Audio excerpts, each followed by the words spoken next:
Reuben Maleka is the spokesperson of the Public Servants Association Union. A very good evening to you, and thank you so much for speaking to us, Mr. Maleka. Let's just first start with the numbers that are expected to partake in the strike. Some put it at 200,000, some put it at just about 240,000. What are your expectations in terms of those who will partake in the strike? Good evening, SABC, and good evening to the viewers of SABC. Yes, let me first also deal with the part of, because there's also misconception after the employer as the state went out to the public to tell the public that their offer is actually 7.5%.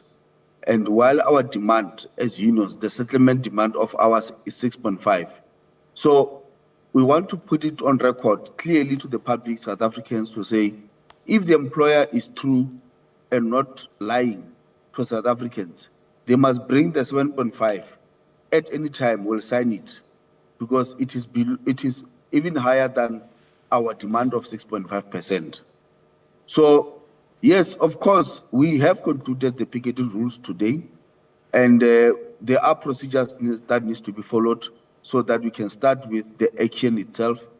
And we expect that the strike, remember, even if it's the PSA that gives notice, the Act and obviously the current case laws indicates that every employee of an employer can partake into a strike action. So it could not be an issue that only PSA, because it has 230,000 members, then it will be only PSA members. Any employee of the state can strike.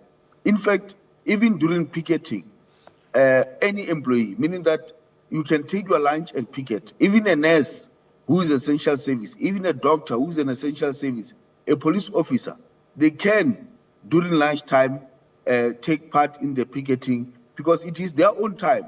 And that time, they can also show cause that they support the strike, because it affects everybody. It affects even the essential service workers.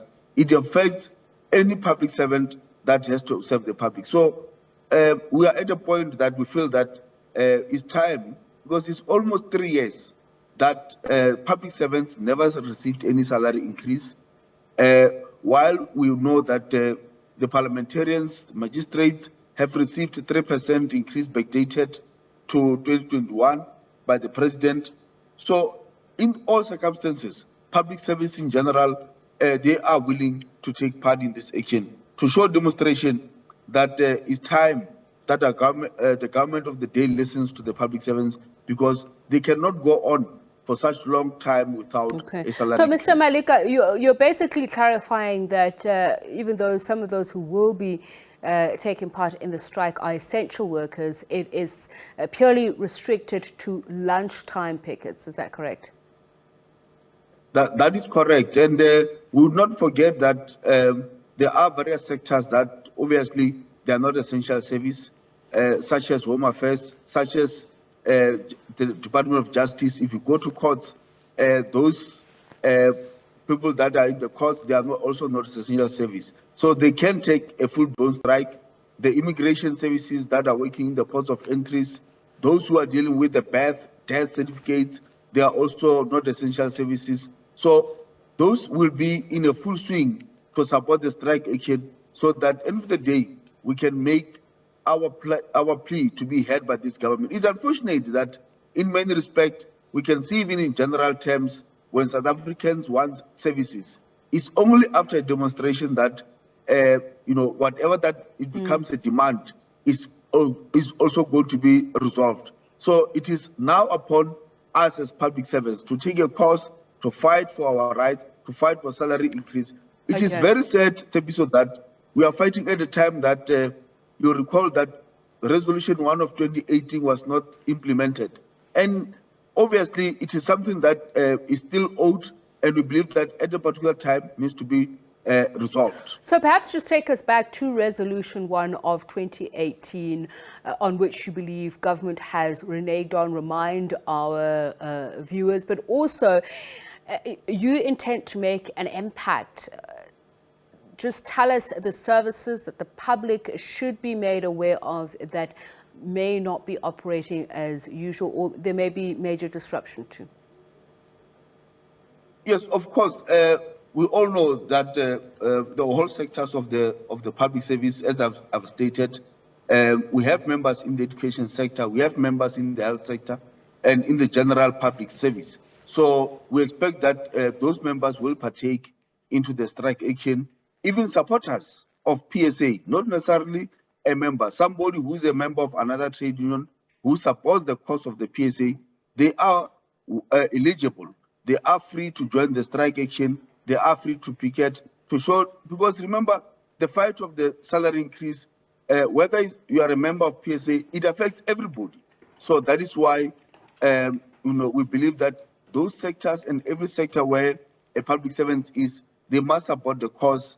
And remember, as I've stated, the government of the day, they robbed us of 5.4%, which means that we have a deficit of going into this all years, the past 3 years, with a deficit of 5.4%, which were robbed through Resolution 1 of 2018. Okay, just a quick one on the picketing rules section. Is it 64 of the Labour Relations, 69 rather, of the Labour Relations Act? Yes. Were you able to agree on the terms today?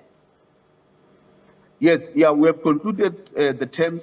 There are a few there and there that may be having some few issues, like issues of how we're going to deal with the demonstration in the workplace, because some workplaces would, government itself, one place differ to one another. So if you put the rules that you'll have to have a demarcated area, it might be different to a different workplace. So those are the logistics that we'll be ironing out with the various managers in the workplaces to ensure that we are also going to elect the marshals in each and every workplace to make sure that during the picketing, we are adhering to the rules, and we are ensuring that we can find each and every public servants out there, making sure that they demonstrate against, the government that is obviously adopted a very arrogant stance of saying they will not move from the offer of 3%,